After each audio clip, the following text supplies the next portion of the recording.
प्यारे बच्चों और मित्रों नमस्कार। हायर मैथमेटिक्स के इस वीडियो लेक्चर में मैं आपका स्वागत करता हूं। और पीछे आप लोग हमारा स्मार्ट बोर्ड देख ही रहे हो। तो मैं पहली बार स्मार्ट बोर्ड पे पढ़ा रहा हूं। ये कंटेंट तैयार करने में मुझे काफ़ी समय लगा। सो आप इस वीडियो लेक्चर को देखने के बाद में अपना फीडबैक ज़रूर दीजिएगा, है ना? क्योंकि ऑनलाइन बोर्ड पे होता ये है कि ज़्यादातर कंटेंट आपको बनाना पड़ता है और आप उसको केवल डिक्टेट करते हो। लिखने का काम लगभग ख़त्म ही हो जाता है। फिर भी मैं प्रयास करूंगा कि जितना हो सके आपको समझाने के लिए यहाँ बोर्ड का पूरा यूज़ कर सकूं। लेकिन कम समय में ज़्यादा टॉपिक करने के लिए ये जो स्मार्ट बोर्ड है ये बड़ा ही कारगर तरीका है। तो चलिए आइए आज की अपन लोग शुरुआत करते हैं इस पहले वीडियो लेक्चर का स्मार्ट बोर्ड पे भगवान गणेश का नाम लेके। Let's start. तो ये पहला जो वीडियो लेक्चर है इसमें हम लोग आज न्यूमेरिकल मैथड्स की शुरुआत करेंगे विद्यार्थियों। और ये जो वीडियो लेक्चर है ये उन विद्यार्थियों के लिए काम आएगा जो M3 में न्यूमेरिकल मैथड्स का टॉपिक पढ़ रहे हैं या BSc फाइनल ईयर में न्यूमेरिकल मैथड का टॉपिक पढ़ रहे हैं, या फिर वो सभी यूनिवर्सिटीज़ के विद्यार्थी देश में कहीं भी हों वो जो भी न्यूमेरिकल मैथड्स पढ़ रहे हैं उनके लिए ये वीडियो लाभदायक होगा। ठीक है, तो सबसे पहले मैं आपको ये समझाने का प्रयास करता हूँ कि न्यूमेरिकल मैथड्स जो होती हैं वो क्या होती हैं, उनकी ज़रूरत क्यों है। और हाँ, वन मोर थिंग कि न्यूमेरिकल मैथड्स में भी हम लोग जो टॉपिक पढ़ने वाले हैं ना विद्यार्थियों, वो पढ़ने वाले हैं सॉल्यूशन ऑफ इक्वेशंस। ये this one, solution of equations. और हम सॉल्यूशन ऑफ इक्वेशंस में अलजेब्रिक इक्वेशंस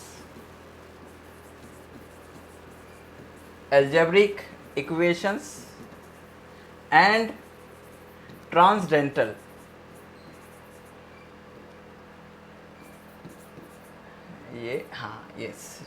ट्रांसडेंटल इक्वेशंस, हम इन इक्वेशंस को विद्यार्थियों सॉल्व करने वाले हैं। तो ट्रांसडेंटल इक्वेशंस क्या होती हैं, अलजेब्रिक इक्वेशंस क्या होती हैं, पहले इसको शॉर्ट में समझ लीजिए। भाई सिंपल सी बात है, पहले तो इक्वेशन को समझो कि इक्वेशन होता क्या है।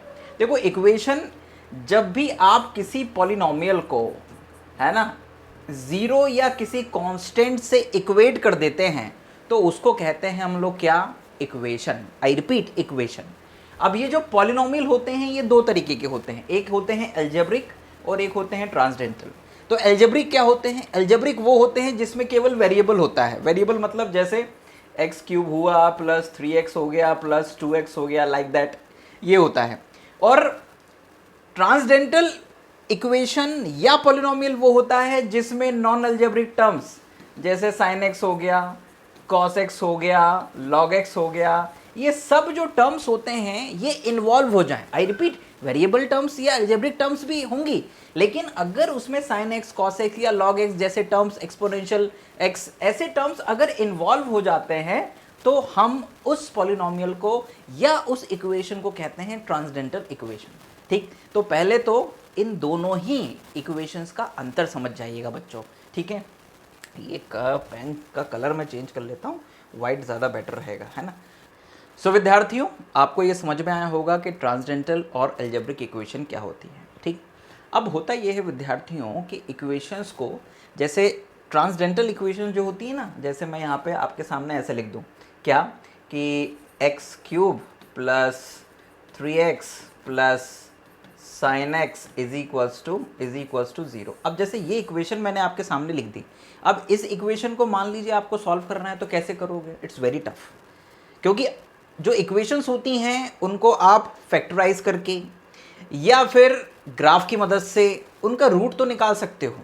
ग्राफ के लिए भी बहुत मुश्किल काम होता है। अगर आपके पास साइंटिफिक इंस्ट्रूमेंट है, लाइक कुछ प्रोग्रामिंग है या फिर कुछ है, तब तो आप उसका ग्राफ अच्छे से प्लॉट कर पाओगे और उसकी रूट निकाल पाओगे। लेकिन अगर आपको उसे सॉल्व करना हो कॉपी पेन पे तो इट इज़ वेरी डिफ़िकल्ट। ये ट्रांसडेंटल इक्वेशन सॉल्व करना बड़ा मुश्किल काम है। और वहीं पर अगर ऐसी इक्वेशन आ जाए जो फैक्टराइज ही ना हो रहा हो, जिसके रूट आपको ऐसे ना मिल रहे हो, मतलब जो इंटीजर के फॉर्म में हो, उसके जो रूट हैं वो रैशनल वैल्यू या इरेशनल वैल्यू अगर हो तो भी उसके रूट निकालना बहुत मुश्किल हो जाता है। जैसे मैं यहाँ पे लिख दूँ x² प्लस x प्लस 1 बराबर 0, इट्स वेरी टफ। इसे सॉल्व करना भी मुश्किल काम है ना। तो ऐसी जो इक्वेशंस होती हैं जो नॉर्मल मेथड्स से जिनके रूट्स नहीं निकल पाते हैं विद्यार्थियों, उन इक्वेशंस के रूट निकालने के लिए हम लोग न्यूमेरिकल मेथड्स का यूज़ करते हैं। और हम न्यूमेरिकल मेथड्स के आज के पहले टॉपिक में इक्वेशंस को सॉल्व करना सीखेंगे, ट्रांसडेंटल और एल्जेब्रिक दोनों। हम लोग ये समझेंगे कि ये जो ट्रांसडेंटल और एल्जेब्रिक इक्वेशंस होती हैं, इनको सॉल्व करने के लिए कौन कौन सी मेथड्स होती हैं और हर मेथड का क्या प्रोसीजर होता है। ठीक है, आइए हम लोग इस टॉपिक को शुरू करते हैं। हम आज के लेक्चर में पहला जो मेथड है उसको कंप्लीट करेंगे विद्यार्थियों। तो लेट्स स्टार्ट, हम लोग इसको थोड़ा और आगे बढ़ाते हैं। सो विद्यार्थियों, अब आ जाते हैं हम लोग हमारी पहली मेथड की ओर, जिसका नाम है बाइसेक्शन मेथड। तो इक्वेशंस, ट्रांसडेंटल और एल्जेब्रिक इक्वेशंस को सॉल्व करने के लिए हम लोग आज सबसे पहले देखने वाले हैं बाइसेक्शन मेथड। कौन सा वाला मेथड? Bisection method. ठीक, तो जितने भी विद्यार्थी हमारे एप्लीकेशन पर इस वीडियो लेक्चर को देख रहे हैं, उन सभी विद्यार्थियों को जिन्होंने सामान्यतः हमारा पेड कोर्स ले रखा है, उन सभी विद्यार्थियों को ये पूरा का पूरा पीडीएफ जो है वो नोट्स के रूप में हम प्रोवाइड भी करेंगे। ठीक है, सो हम उसी पीडीएफ का यूज़ कर रहे हैं जो आपको नोट्स के रूप में देने वाले हैं। सो सबसे पहला जो मेथड है विद्यार्थियों, वो है बाइसेक्शन मेथड। तो बाइसेक्शन मेथड का कॉन्सेप्ट पहले समझिएगा कि ये मेथड क्या है, कैसे काम करती है और इसका वर्किंग प्रोसीजर क्या है। तो इट्स वेरी इजी विद्यार्थियों। मान लीजिए कि आपके पास में कोई एक इक्वेशन है f(x = 0), जिसको आपको क्या करना है? सॉल्व करना है, इसके रूट्स फाइंड करने हैं। तो इसके रूट्स फाइंड करने के लिए जो बाइसेक्शन ने कॉन्सेप्ट दिया वो ये दिया कि भाई अगर आपके पास में कोई इक्वेशन है f(x = 0), क्या इक्वेशन है? f(x = 0), तो इसका मतलब ये है कि उस f(x) का उस जो भी इक्वेशन है उसको अगर हम एक पॉलिनोमियल के रूप में माने और उसका ग्राफ बना दें। क्या बना दें? ग्राफ बना दें। तो देखो f(x = 0) का मतलब ये है कि जब आप ग्राफ बनाएंगे तो वो ग्राफ कहीं ना कहीं x एक्सिस को इंटरसेक्ट करेगा। ये आपका हो गया क्या? f(x), और ये उसका ग्राफ हो गया। तो ये जो x एक्सिस को इंटरसेक्ट करेगा ना यहाँ पे, दिस वन, तो ये जो पॉइंट है ना विद्यार्थियों, यही वास्तव में क्या होता है? वो x वैल्यू होती है जो आपको फाइंड करना है, और इसी को ही हम लोग क्या कहते हैं? रूट कहते हैं, रूट ऑफ द इक्वेशन। तो अल्टीमेटली हमें इसे फाइंड करना है ना। मैं बिल्कुल सामने आ गया था तो हो सकता है आपको दिख नहीं रहा हो, लेकिन हमें इसे फाइंड करना है। आई रिपीट, इसको। तो बाइसेक्शन ने कहा, मतलब बाइसेक्शन मेथड में ये कहा कि आप क्या करो, आपको यहां तक पहुंचना है, आपको ये वैल्यू निकालना है। आप एक काम करो, आप इस ग्राफ के थ्रू सबसे पहले x की वो वैल्यू निकालो, आई रिपीट वो वैल्यू निकालो जिस पे फंक्शन की वैल्यू पॉजिटिव हो। भाई देखो, ये वाली वैल्यू अगर मान लो ये वाली वैल्यू है अगर b, तो इसके करस्पॉन्डिंग ग्राफ पर जो होगा वो क्या होगा? वो होगा fb। तो ये ग्राफ पर ये जो fb होगा ना, ये वैल्यू पॉजिटिव होगी। और उसने कहा कि एक वैल्यू आप निकाल लो यहाँ पर ग्राफ पे x की, ये यहाँ पर a वैल्यू, और यहाँ पर जो ग्राफ होगा क्योंकि वो x एक्सिस के नीचे है, तो यहाँ पर जो वैल्यू होगी ना fa की, वो नेगेटिव होगी। आई रिपीट, क्या होगी? नेगेटिव होगी। तो नेगेटिव वैल्यू a के करस्पॉन्डिंग, पॉजिटिव वैल्यू b के करस्पॉन्डिंग। तो आपके पास x की ऐसी दो वैल्यूज आ जाएंगी जिनके ऊपर फंक्शन की वैल्यू नेगेटिव और पॉजिटिव होगी। फिर से समझिएगा बच्चों, ये नेगेटिव और पॉजिटिव के लफड़े में ही सारे बच्चे उलझते हैं कि भैया कहाँ नेगेटिव लेना है, कहाँ पॉजिटिव लेना है। इसको ध्यान से समझो बच्चों, सिंपल सी बात है। हमें ये निकालनी है वैल्यू x की। ये वो x की वैल्यू है जहां पर फंक्शन जो है उसका ग्राफ x एक्सिस को काट रहा है। तो जब ग्राफ काटता है तो इसका मतलब है कि वो एक बार नीचे से ऊपर जरूर जा रहा होगा, तभी तो काटेगा, अदरवाइज काटेगा ही नहीं। भाई आप इस रास्ते को तभी काट सकते हो ना जब आप नीचे से ऊपर या ऊपर से नीचे आओ। तो आपने ग्राफ देखा, तो ग्राफ में इस पॉइंट के लेफ्ट में कहीं ना कहीं पे ग्राफ की वैल्यू या तो पॉजिटिव होगी या नेगेटिव होगी। अभी हमने ग्राफ ऐसा लिया तो नेगेटिव आ रही है a पर, पॉजिटिव आ रही है b पर। हो सकता है कि ग्राफ कोई ऐसा ले ले, मान लो ऐसा ले लिया, तो यहाँ पर a पर पॉजिटिव वैल्यू आ जाएगी और b पर नेगेटिव, ये b पर नेगेटिव वैल्यू आ जाएगी fb की, और ये fa की पॉजिटिव। तो अल्टीमेटली हमें x की ऐसी दो वैल्यूज निकालनी हैं जिनके ऊपर फंक्शन fx की वैल्यू पॉजिटिव और नेगेटिव आ जाए। आई रिपीट, पॉजिटिव और नेगेटिव आ जाए। और अब प्रश्न ये उठता है, आप लोग पूछोगे कि सर ये निकालेंगे कैसे? तो देखो बहुत आसान है। इसे निकालने के लिए तुम्हें कुछ नहीं करना है ज़्यादा, आप लोगों को बस simply hit and try method का यूज़ करना है। हिट एंड ट्राई मतलब बहुत आसान है, समझाता हूँ उसको भी। भाई हिट एंड ट्राई का मतलब होता है कि भाई ठीक है, ये हमारे पास में एक फंक्शन है fx और उसकी हमारे पास में कुछ वैल्यू दी हुई होगी यहाँ पे। आप उसमें x की वैल्यू को 0 रखो, 1 रखो, 2 रखो, 3 रखो, 4 रखो, जो भी आपको लिखना है आप उसमें लिखो वैल्यूज। तो आपको चेक करते जाना है कि ये जो x की वैल्यूज मैं रख रहा हूँ ना, इसके करस्पॉन्डिंग y की वैल्यू क्या आ रही है। जैसे ही आपको दो अलग अलग x की वैल्यू के लिए पॉजिटिव और नेगेटिव fx मिल जाए, वहीं तुम्हारे दिमाग की बत्ती जल जानी चाहिए, फट से दिमाग की बत्ती जल जानी चाहिए। हाँ कि हाँ, ये एक x की ऐसी वैल्यू है जिस पे फंक्शन की वैल्यू नेगेटिव है, और एक ऐसी वैल्यू है जिसके ऊपर फंक्शन की वैल्यू पॉजिटिव है। तो इसका मतलब इन दोनों के बीच में ही कहीं पर रूट है इक्वेशन का। रूट मतलब मूल है हिंदी में अगर कहूँ तो, आई रिपीट, रूट है, ठीक। तो आपको वहीं पर क्या कहते हैं, रुक जाना है। उनमें से एक x की वैल्यू को क्या मान लेना है, a, और एक x की वैल्यू को मान लेना है b। इसका मतलब ये हो गया कि जो आपका रूट है इक्वेशन का वो a और b के बीच में होगा। आई रिपीट, a और b के बीच में होगा, ठीक है ना। ये चीज आप लोगों को क्या कर लेनी है, समझ लेनी है, थोड़ा एक्सरसाइज कर लेनी है। अब जैसे ही क्या कहते हैं आपकी वैल्यू आ जाएंगी a और b की, तो आपका अगला काम होगा अप्रोक्सीमेट रूट तक पहुंचना, यानी कि अप्रोक्सीमेट रूट की वैल्यू निकालना। तो उसके लिए क्या करोगे, उसके लिए बहुत ही आसान सा काम है। उसके लिए फर्स्ट अप्रोक्सीमेट रूट निकालने के लिए विद्यार्थियों, उसको हम लोग नाम दे देते हैं x1। I repeat, x1। तो x1 निकालने के लिए जो भी तुम्हारा a आया है, b आया है, a मतलब जिसके ऊपर फंक्शन की वैल्यू पॉजिटिव और b मतलब जिसके ऊपर फंक्शन की वैल्यू नेगेटिव, मैं उल्टा बोल गया, a मतलब नेगेटिव, b मतलब पॉजिटिव। आप उल्टा भी कर लोगे तो भी कोई दिक्कत नहीं, बस दिमाग खुला रहना चाहिए जब आप सेकेंड अप्रोक्सीमेट रूट निकालोगे। तो आपने ध्यान देना, a और b को जोड़ के 2 से डिवाइड करना है फर्स्ट अप्रोक्सीमेट रूट निकालने के लिए। यानी कि x1 को निकालने के लिए आपको a और b को जोड़ के 2 से डिवाइड करना है, राइट। तो जो भी आपकी वैल्यू आएगी वो होगा आपका x1, यानी कि फर्स्ट अप्रोक्सीमेट रूट। अब मैं इसको थोड़ा ऊपर ले जाता हूं।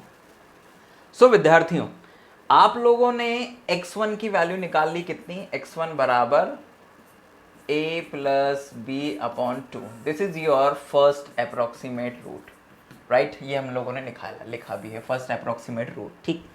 अब आपको क्या करना है, इस x1 के ऊपर फंक्शन की वैल्यू को निकालना है। आई रिपीट, x1 जो भी निकला है उसके ऊपर फंक्शन की वैल्यू निकालना है।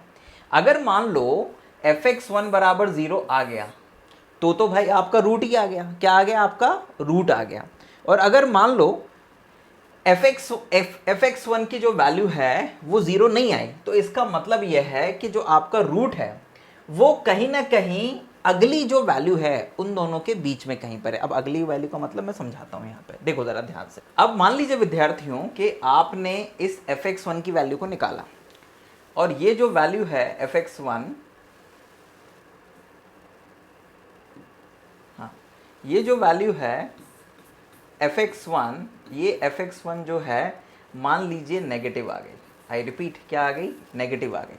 तो पिछली बार नेगेटिव वैल्यू किस पर आई गई थी भाई, पिछली बार जो है वो एफ ए पर हम लोगों ने माना था कि एफ ए जो है वो नेगेटिव है और एफ बी जो है वो पॉजिटिव है। आई रिपीट, एफ बी क्या है, पॉजिटिव है। तो एफ ए नेगेटिव समझने के लिए, F A negative, F B क्या है, पॉजिटिव है। तो अब अगर एफ ए नेगेटिव है, एफ बी पॉजिटिव है, तो इसका मतलब ये हो गया यदि fx1 की वैल्यू नेगेटिव आई तो अब जो है आप a बराबर क्या ले लेना, x1 ले लेना, और b बराबर जो है पुराना वही रहने देना, सेम। इसमें कोई चेंजेस मत करना विद्यार्थियों। अब आपका फिर एक क्वेश्चन होगा कि सर ये आपने क्या किया, ठीक है ना। तो बहुत ही सिंपल सी बात है, देखो a के ऊपर फंक्शन की वैल्यू नेगेटिव आ रही थी और अभी x1 के ऊपर नेगेटिव आ रही है, तो इसका मतलब ये हो गया कि जो रूट है वो इस x1 और इस b के बीच में कहीं पर है। आई रिपीट, x1 और b के बीच में कहीं पर है। इसीलिए हम जो अगला सेकंड अप्रोक्सीमेशन निकालेंगे वो इस b और इस x1 के बीच में निकालेंगे। इसका मतलब ये हो गया कि हम अगर ग्राफ पे देखें तो suppose that this is your b जहाँ पर फंक्शन की वैल्यू पॉजिटिव है, this is your suppose a जहाँ पर फंक्शन की वैल्यू नेगेटिव है, दिस इज योर ए, है ना। अब आपने क्या निकाला, आपने इन दोनों को जोड़ के 2 से डिवाइड करके ये निकाला x1, सपोज दैट, है ना। अब यहां पर भी फंक्शन की वैल्यू नेगेटिव है, तो अब जो रूट है वो इस x1 और इस b के बीच में है बच्चों। किसके बीच में? x1 और b के बीच में है। तो अब जब सेकेंड अप्रोक्सीमेशन निकालोगे ना, सेकेंड अप्रोक्सीमेशन, तो सेकेंड अप्रोक्सीमेशन निकालने के लिए अप्रोक्सीमेशन, उसके लिए a बराबर ले लेना x1 और b बराबर जो पुराना चल रहा है वही सेम, है ना। मतलब हम a की जगह पर, पुराने a की जगह पर x1 को रिप्लेस कर देंगे, ठीक है। और आपके पास में क्या आ जाएगा, आपके पास में a और b की नई वैल्यूज आ जाएंगी, और जो सेकेंड अप्रोक्सीमेशन है x2 वो फिर से a प्लस बी अपॉन 2 के बीच में आ जाएगा। किसके बीच में आ जाएगा? a प्लस बी अपॉन 2 के बीच में आ जाएगा। लेकिन यहां पर x2 निकालने से पहले एक केस और आपको बताना पड़ेगा, अदरवाइज आप कहोगे कि सर ये क्या हुआ। बहुत सिंपल सी बात है भाई, हो सकता है कि x1 के ऊपर नेगेटिव ना आके पॉजिटिव वैल्यू आ जाए। मान लो कि पॉजिटिव आ गई, f(x1) is equals to positive आ गया, तो फिर तुम्हारा a नहीं बदलेगा, तुम्हारा b बदलेगा। क्यों? क्योंकि b के ऊपर फंक्शन की वैल्यू पॉजिटिव थी पहले, और a के ऊपर फंक्शन की वैल्यू नेगेटिव थी, और अभी जो तुमने x1 निकाला उसके ऊपर फंक्शन की वैल्यू क्या आ गई है? पॉजिटिव आ गई है। तो a को सेम रहने देना और b की जगह पर x1 ले लेना। आई रिपीट, b की जगह पर क्या ले लेना? x1। तो b बदल जाएगा और a सेम रहेगा, और सेकेंड अप्रोक्सीमेशन जो है वो तुम्हारा a प्लस बी अपॉन 2 ही आएगा, a प्लस बी अपॉन 2 ही आएगा विद्यार्थियों। क्लियर है? अब जब x2 निकल गया तो अब आगे क्या करोगे? x2 निकल गया, बहुत खुशी की बात है। फिर तुम निकालोगे fx2, है ना, फाइंड fx2। तो जब fx2 निकालोगे तो फिर वही चीज आएगी कि भाई fx2 जो है वो नेगेटिव भी आ सकता है, पॉजिटिव भी आ सकता है। अगर नेगेटिव आए तो पिछली बार नेगेटिव वैल्यू किसके ऊपर आ रही थी? कहना सर पिछली बार तो आ रही थी fa पर। अब ध्यान देना, क्योंकि जब आपने सेकेंड अप्रोक्सीमेशन भी निकाला ना, तो a उसी वैल्यू को लिया है जिसके ऊपर फंक्शन की वैल्यू नेगेटिव आई है, b उसी वैल्यू को लिया है जिसके ऊपर फंक्शन की वैल्यू पॉजिटिव आई है। मतलब शुरू से जो तुमने एक नियम बना लिया कि मैं a उसे मानूंगा जिसके ऊपर फंक्शन की वैल्यू नेगेटिव आएगी, b उसे मानूंगा जिस पर फंक्शन की वैल्यू पॉजिटिव आएगी। तो यही नियम आगे तक भी रखना, इसको चेंज मत करना, ठीक है, राइट। ताकि तुम्हारे दिमाग में क्लियरिटी रहे कि मुझे किसे बदलना है ना, और किसे नहीं बदलना है। क्लियर? तो अब जब तुमने x2 पर फंक्शन की वैल्यू निकाली और मान लो कि वो नेगेटिव आई, तो इसका मतलब ये है कि तुम्हें चेंज कर देना है किसको? अपने मन में बोलो, चेंज करना है a को, और a बराबर तुम्हारा आ जाएगा x2, और b जो है वो सेम रहेगा, कोई दिक्कत नहीं है इसमें। और अगर मान लो इफ fx2 की वैल्यू पॉजिटिव आई, तो फिर तुम्हें चेंज कर देना है किसको? तुम्हें चेंज कर देना है b बराबर x2, b को चेंज कर देना है, और a जो है वो सेम रखना है। a को क्या रखना है? सेम रखना है। तो ये क्या चीज हो गई बच्चों? ये हो गई तुम्हारी किसकी वैल्यू? a और b की नई वैल्यू आ गई। मतलब आपने दोबारा दूसरा चेंज कर दिया है, या तो वो a में हुआ होगा या b में हो गया। एक चेंज आप पहले कर चुके हो जब x1 आपने निकाला था, और अब दूसरा चेंज आपने कर दिया जब आपने x2 निकाला। अब आप निकालोगे यहां पे third approximate root, third approximate root. तो थर्ड अप्रोक्सीमेट रूट निकालोगे आप लोग। थर्ड अप्रोक्सीमेट रूट, फिर वही आपके पास नया a और b आ गया है। इसका मतलब x2 बराबर आपके पास में आ जाएगा a plus B upon 2, sorry गलत लिख दिया, x3 आ जाएगा a प्लस बी अपॉन 2। तो अब a plus B upon 2 x3 आ गया। फिर वही काम करोगे विद्यार्थियों तुम लोग। क्या काम करोगे? जब x3 आ जाएगा तो अब fx3 निकालोगे, यानी कि फाइंड fx3 की वैल्यू निकालो, और फिर वही प्रोसेस आगे लिख देता हूं मैं, ठीक। सो x3 निकल गया ना, अब x3 के ऊपर फंक्शन की वैल्यू भी निकल आई। फिर वही काम करना है तुम लोगों को। क्या काम करना है? आप इफ fx3 इज नेगेटिव, अगर fx3 नेगेटिव है तो चेंज कर देना है किसको, change a is equals to x3 और b जो है वो सेम रहेगा बच्चों। और अगर इफ fx3 इज पॉजिटिव तो चेंज तुम्हें कर देना है किसको, b को, तो b बराबर आ जाएगा x3 और a जो है वो सेम रहेगा। तो अब फोर्थ अप्रोक्सीमेशन के लिए तुम्हारे पास में नया a आ गया है और नया b आ गया है, तो उसके अकॉर्डिंग काम करोगे। ध्यान देना, दिमाग बिल्कुल शांत और चीज़ों को समझने के लिए आपको काम करना है, घबराना नहीं है, कंफ्यूज नहीं होना है।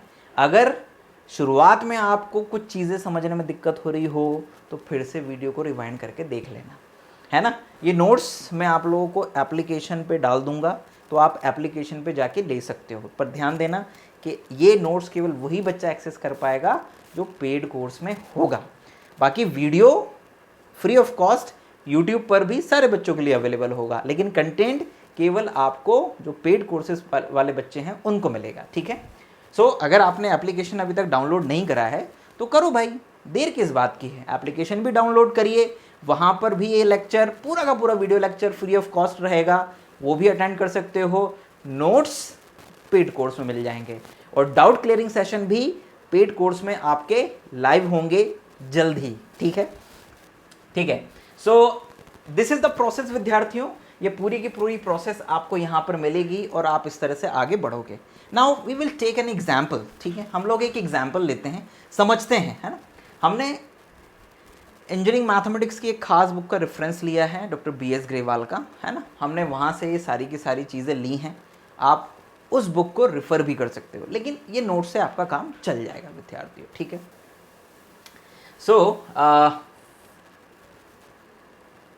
सो लेट्स टेक इक्वेशन, हम लोग एक क्वेश्चन लेते हैं बाइसेक्शन के लिए। हमारे पास में x³ - 4x - 9 is equals to 0, हमें इसका एक रूट फाइंड करना है by the method of bisection method, है ना। बाइसेक्शन मेथड से और 3 डेसिमल प्लेसेस तक की एक्यूरेसी के साथ में फाइंड करना है। आई रिपीट, 3 डेसिमल तक की एक्यूरेसी के साथ में हमें फाइंड करना है। तो 3 डेसिमल की एक्यूरेसी क्या होती है मैं आपको समझाऊंगा, है ना, क्वेश्चन में ही आगे जब हम लोग सोल्यूशन करेंगे। तो भाई आपको करना कुछ नहीं है, सबसे पहले क्या कर लेना है, fx बराबर आपको x³ - 4x - 9 मान लेना है। मान लिया आपने, बहुत अच्छी बात है। अब उसके बाद में फिर वही प्रोसेस, हिट एंड ट्राई। आप क्या करोगे, आप ये करोगे, आप f0 निकालोगे। क्या निकालोगे, f0। यहाँ पे जैसे x की जगह पे 0 लिखोगे तो आपको क्या मिलेगा, 9। फिर आप निकालोगे f1, x की जगह पर 1 लिखो, तो x की जगह पर 1 लिखोगे तो ये 1 हो जाएगा, ये -4 हो जाएगा, ये माइनस का 9 हो जाएगा, तो ये 9 और 4 हो जाएगा आपका 13, और 13 में से 1 जाएगा तो ये माइनस का 12 आ जाएगा। अगर मैं कहीं पर माइनस प्लस की गलती कर दूं तो कमेंट बॉक्स में कमेंट कर देना, और बाकी विद्यार्थी उस कमेंट के अकॉर्डिंग अपना आंसर चेंज कर लेना। कभी कभी हो जाता है ऐसा कि हम लय ताल में कुछ चीज़ें मिस कर जाते हैं, ठीक है। तो f1 - 12, f2 निकालो, x की जगह पर 2 लिखो, यहाँ पे 2 लिखोगे तो ये 8 हो जाएगा, यहाँ पे 2 लिखोगे तो ये 8 हो जाएगा, 8 से 8 वापस कट जाएगा और आपके पास में आ जाएगा वापस -9। फिर आप निकालो f3, तो जब आप f3 निकालोगे तो यहाँ पर हो जाएगा ये 9 × 27 और ये हो जाएगा आपका 27 हो जाएगा, और यहाँ पर 3 लिखोगे तो ये 12 हो जाएगा। तो 12 और जो 9 है वो हो जाएगा माइनस का 21 और ये है 27, तो ये 27 में से माइनस होगा तो आपके पास आ जाएगा 6। देखो ये वाली वैल्यू है नेगेटिव और ये वाली वैल्यू है पॉजिटिव, तो इसका मतलब ये हो गया कि 2, ये जो 2 है इसके ऊपर फंक्शन की वैल्यू नेगेटिव और 3 के ऊपर फंक्शन की वैल्यू पॉजिटिव। मतलब जो भी इस fx बराबर x³ - 4x - 9 का ग्राफ बनने वाला है ना बच्चों, उस ग्राफ में जब आप x बराबर 2 पे रहोगे तो ग्राफ रहेगा नीचे -9, और जब आप x बराबर 3 पर, जैसे मान लो कि ये वैल्यू है 2 और ये है 3, तो 2 के ऊपर ग्राफ रहेगा नीचे और 3 के ऊपर ग्राफ रहेगा ऊपर, यहाँ पर 6 पर। मतलब ये कुछ ऐसे चला जाएगा। मतलब जो रूट है, जो मूल है, वो 2 और 3 के बीच में कहीं पर है। कहाँ पर है, 2 और 3 के बीच में कहीं पर है, ठीक। तो हमें वही रूट फाइंड करना है डेसिमल के 3 स्थानों तक, शुद्ध, प्योर, करेक्ट। सो हमने क्या करा, देखो इसने यहाँ पे लिख भी दिया है कि since F2 is negative, this is the negative sign, negative and F3 is positive, a root lies between 2 and 3, इसका मतलब रूट जो है वो 2 और 3 के बीच में है। ये चीज़ हमने डिस्कस भी करी। अब फर्स्ट अप्रोक्सीमेट रूट हम लोग निकालेंगे। The first approximate root is x1 is equals to 1/2 2 + 3 यानी कि 2.5 हमारे पास में फर्स्ट अप्रोक्सीमेट रूट आ गया। अब गेस करो कि इसके आगे क्या करना होगा। बहुत सिंपल सी बात है। अब ये जो x1 आया है, इस x1 पर हम f की यानी फंक्शन की वैल्यू को चेक करेंगे और देखेंगे कि वो क्या आ रही है। आइए देखते हैं। सो x1 इज इक्वल्स टू 2.5 आ गया। अब हम इस x1 पर ध्यान देना, fx1 पे यानी कि f 2.5 की वैल्यू को फाइंड करेंगे। तो fx1 की जो वैल्यू है वो हमारे पास आएगी कितनी, -3.375। आप जब अपनी कॉपी में करें तो इसको वेरीफाई भी करिएगा। हो सकता है कि मैंने इस नोट्स को बनाते समय कुछ गलती कर दी हो, कुछ टाइपिंग मिस्टेक कर दी हो, तो ये आपको अपनी कॉपी पे करना भी है, लिखना भी है, सॉल्व भी करना है।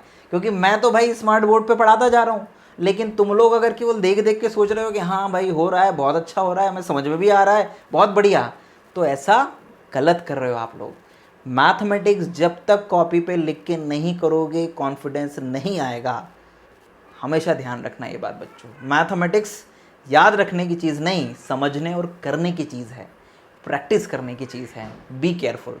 कई सारे बच्चे जब पूछते हैं ना कि सर भूल जाते हैं, कैसे याद रखें, तो याद रखने का एक ही तरीका है, लिखो, समझो। लिखना और समझना बहुत इंपॉर्टेंट है, not in mathematics, in every subject. So negative value आई। पिछली बार नेगेटिव किसके ऊपर आई थी, कहना सर पिछली बार नेगेटिव वैल्यू आई थी 2 पर, ये नेगेटिव था। 3 के ऊपर आई थी पॉजिटिव, 3 के ऊपर आई थी पॉजिटिव। ये यहाँ पर ए और बी नहीं लेगा, ये डायरेक्ट क्या करेगा, वैल्यू को लेगा कि भाई पिछली बार नेगेटिव किसके ऊपर आई थी, पिछली बार पॉजिटिव किसके ऊपर आई थी, केवल ये ध्यान रखेगा, है ना। तो इसलिए इसने क्या कहा, इसने ये कहा कि भाई क्योंकि x1 पर नेगेटिव वैल्यू आ गई है, तो इसका मतलब जो रूट है वो x1 और 3 के बीच में है। किसके बीच में, x1 और 3 के बीच में है। यानी कि पिछली बार नेगेटिव जो वैल्यू आई थी फंक्शन की वो 2 पे आई थी, तो अब उसने 2 को कहा कि भाई अब ये मेरे काम का नहीं है, क्योंकि अब मुझे 2 से एक और अच्छी वैल्यू 2.5 मिल गई जिसके ऊपर फंक्शन की वैल्यू नेगेटिव है। तो इसका मतलब रूट अब x1 और 3 के बीच में है। तो अब x1 और 3 के बीच में जो रूट है हम उसके ऊपर अब काम करना शुरू करेंगे। तो अब जब हम सेकेंड अप्रोक्सीमेट रूट निकालेंगे विद्यार्थियों, तो x2 बराबर 1/2 x1 + 3, यानी जो भी x1 है, x1 कितना है 2.5, तो ये 2.5 + 3 2 से डिवाइड करोगे 2.75 आ जाएगा। अब ये हो गया तुम्हारा सेकेंड अप्रोक्सीमेट रूट। अब अगला काम क्या करोगे, इस सेकेंड अप्रोक्सीमेट रूट के ऊपर फंक्शन की वैल्यू निकालोगे, ये f(x2) फंक्शन की वैल्यू निकालोगे बच्चों।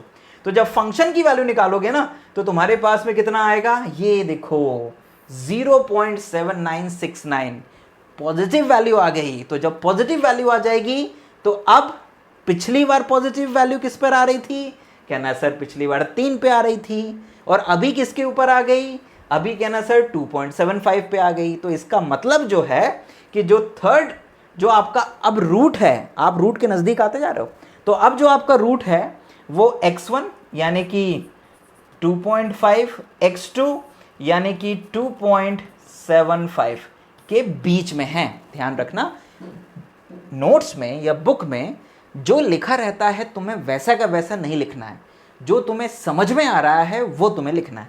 जैसे इसने जो लिखा है वो x1 और x2 के बीच में है, लेकिन आप यहाँ पे लिख सकते हो कि जो रूट है वो 2.5 यानी कि x1 और 2.75 यानी कि x2 के बीच में है।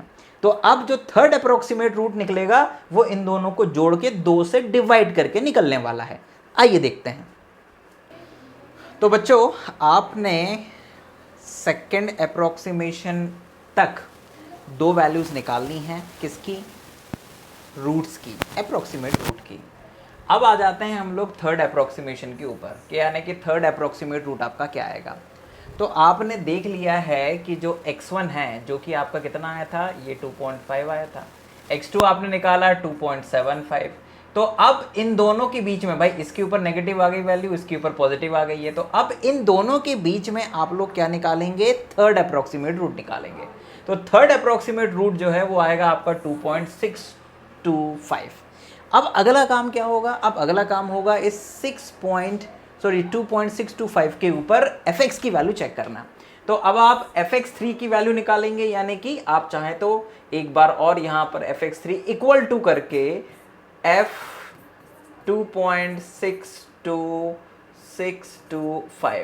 625 भी निकाल सकते हैं, है ना। ये मैं मिटा देता हूँ, गड़बड़ हो गया।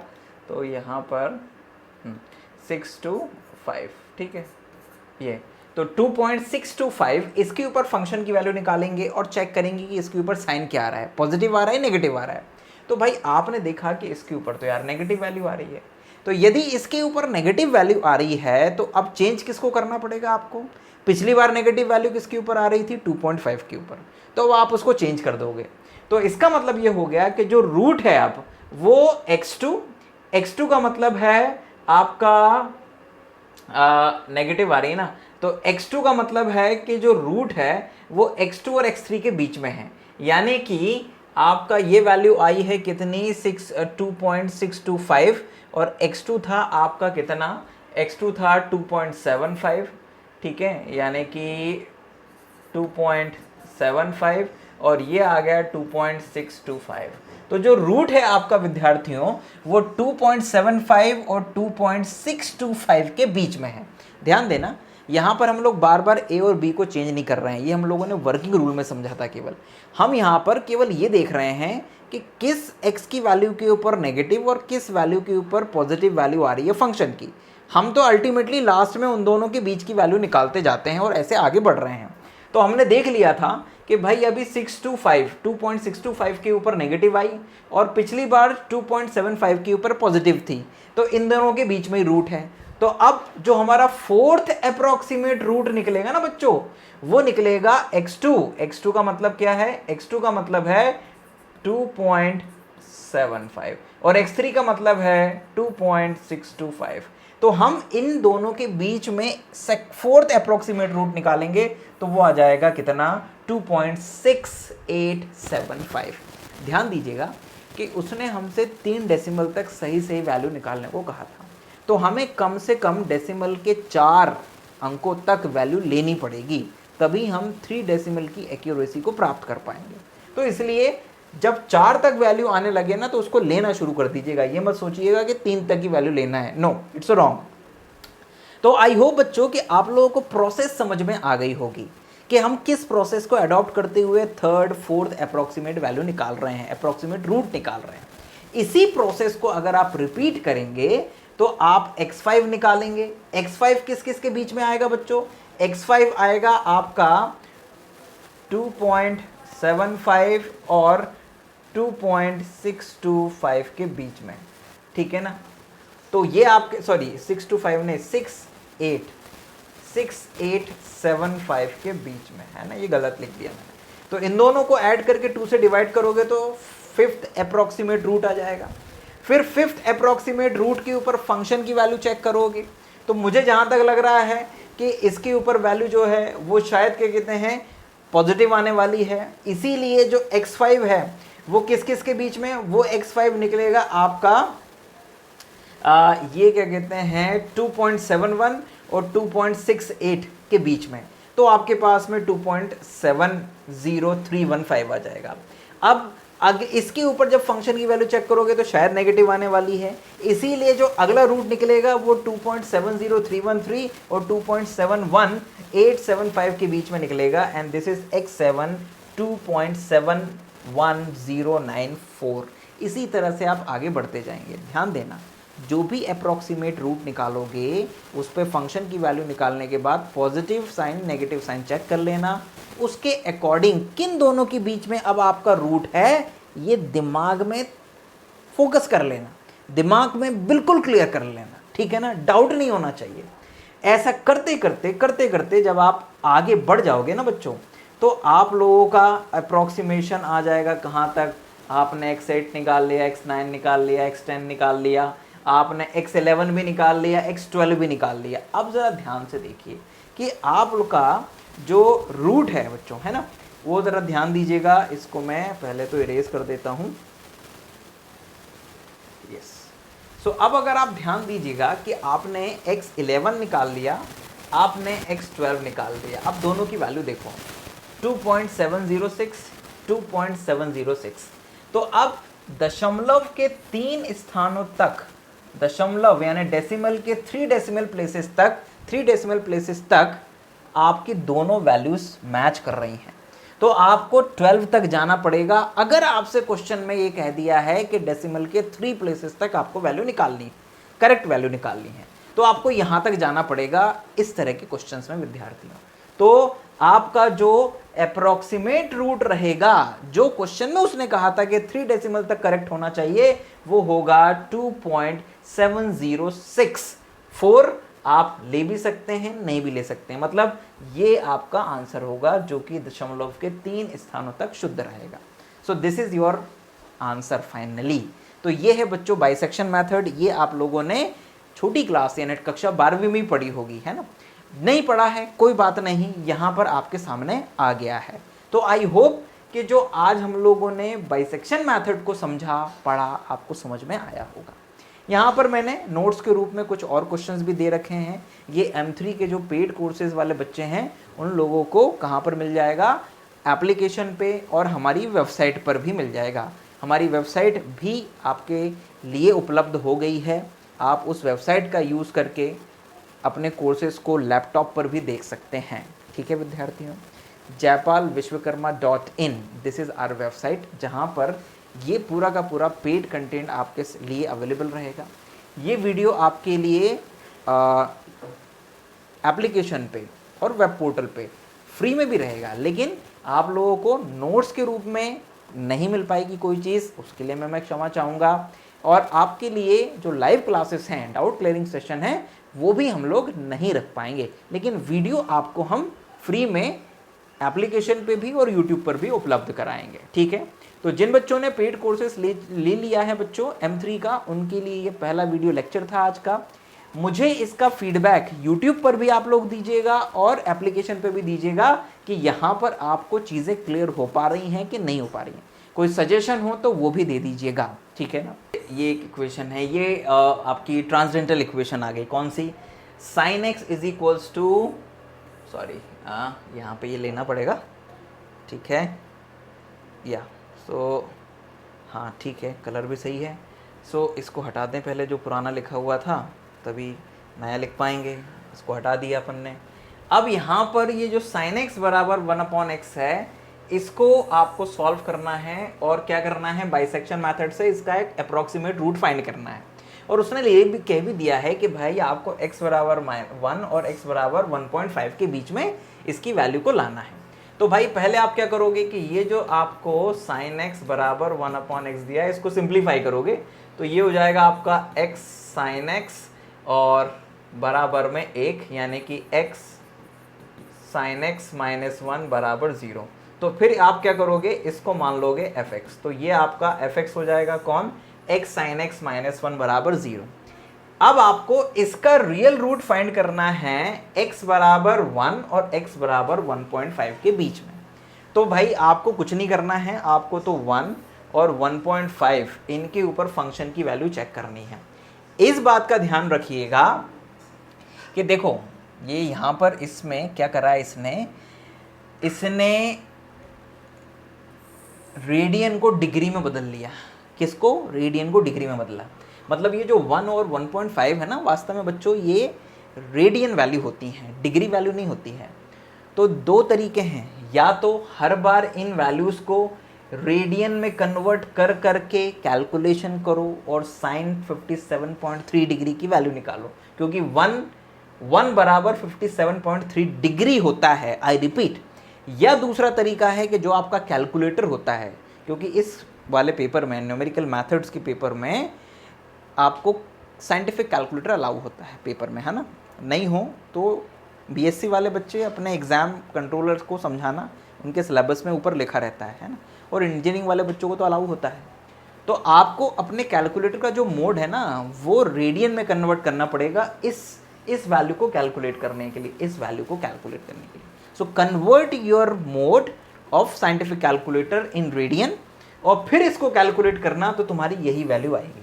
अदरवाइज अगर तुमने बिना रेडियन में कन्वर्ट किया साइंटिफिक कैलकुलेटर में लिख दिया 1 इंटू साइन 1 माइनस 1, तो बच्चों ये वाली वैल्यू तो नहीं आने वाली है, ये गड़बड़ हो जाएगा फिर। तो रेडियन में कन्वर्ट कर लेना, कर दिया तो तुम्हारी ये वैल्यू आएगी 1.5 के ऊपर ये वैल्यू हो जाएगी। तो 1 के ऊपर नेगेटिव, 1.5 के ऊपर पॉजिटिव, मतलब जो रूट है वो 1 और 1.5 के बीच में है बच्चों।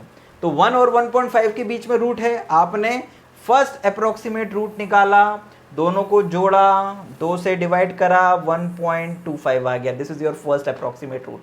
आपने 1.25 के ऊपर फंक्शन की वैल्यू चेक करी, यानी कि x1 के ऊपर।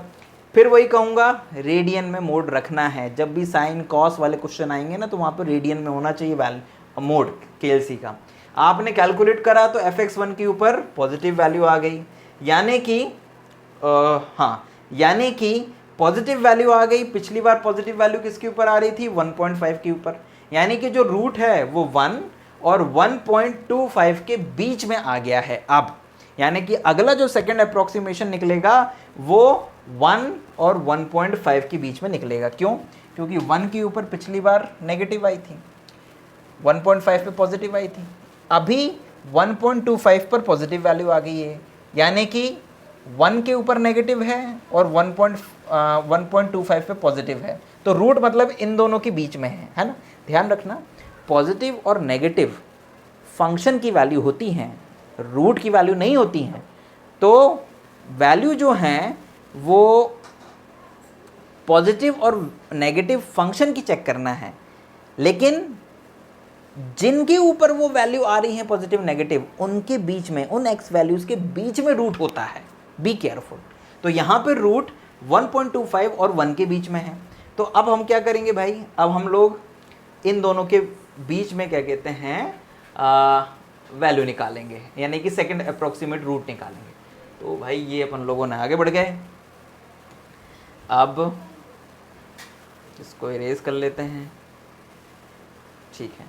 सो आर फर्स्ट अप्रोक्सीमेट रूट जो है x1 वो निकल चुका। अब हम लोग सेकंड अप्रोक्सीमेट रूट निकालेंगे 1 और 1.25। तो ये आ जाएगा आपके पास में 1.125।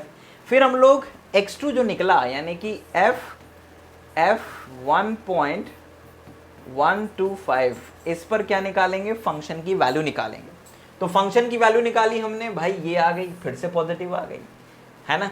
तो 1.125 पे भी पॉजिटिव आई और पिछली बार 1 पे नेगेटिव थी। तो मतलब जो रूट है वो अब 1 और 1.125 के बीच में है। क्यों? क्योंकि 1 के ऊपर जो है वो फंक्शन की वैल्यू नेगेटिव है ना, और 1 यानी कि x2 1.125 इसके ऊपर वैल्यू पॉजिटिव है। तो जो रूट है वो 1 और 1.125 के बीच में है। थर्ड अप्रोक्सीमेट रूट निकालोगे आप लोग, इन दोनों को जोड़ोगे, 2 से डिवाइड करोगे, 1.0625 आ जाएगा बच्चों। फिर फंक्शन की इसके ऊपर वैल्यू चेक करोगे तो इसके ऊपर फंक्शन की जो वैल्यू है वो नेगेटिव आ गई, यानी कि 1.1 यानी कि जो वैल्यू है किसके ऊपर? 1.0625 के ऊपर नेगेटिव आ गई। इसका मतलब है कि जो रूट है वो आपका x3 यानी कि 1.0625 और x2 है ना, इसके ऊपर नेगेटिव आ गई थी, इसके ऊपर पॉजिटिव थी पहले से ही। तो अब रूट जो है वो 1.0625, क्योंकि इसके ऊपर फंक्शन की वैल्यू नेगेटिव है और इसके ऊपर पॉजिटिव है, तो इन दोनों के बीच में आएगा। तो जो फोर्थ अप्रोक्सीमेट रूट है बच्चों वो आपका क्या आ जाएगा? वो आपका आ जाएगा दिस वन, यानी कि 1.09375। अब फिर से 1.09375 के ऊपर फंक्शन की वैल्यू आप चेक करोगे, नेगेटिव आ जाएगी, है ना। इसके ऊपर नेगेटिव आ गई और x2 के ऊपर, x2 क्या है तुम्हारा? x2 है तुम्हारा 1.125 और ये है तुम्हारा x4 जिसके ऊपर नेगेटिव वैल्यू आई है। तो अब आप क्या करोगे? आपका जो अगला रूट आएगा वो 1.09375 और 1.125 के बीच में आएगा। तो इन दोनों को जोड़ोगे और 2 से क्या करोगे? डिवाइड करोगे। ये देखो आगे इसने करा भी होगा, ये देखो। So the root lies between x4 1.0937 और 1.125। आप फिफ्थ अप्रोक्सीमेट रूट निकालोगे, ये आएगा।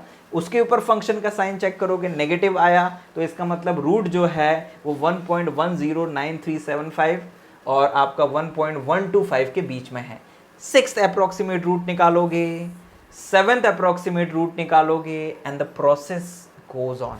इसी तरह से प्रोसेस चलती जाएगी। तो ये जो सेशन था, इस सेशन में मैंने आपको बाइसेक्शन मेथड में 2 से 3 क्वेश्चन प्रैक्टिस में करवाए। इन क्वेश्चंस को तुम्हें कॉपी पे करना है, ध्यान रखना, छोड़ना मत। और वीडियो लेक्चर बड़े होते हैं मेरे, उससे घबराना मत, लेकिन टॉपिक पूरी कोशिश करूंगा कि तुम्हें पूरा दिमाग में उतर जाए।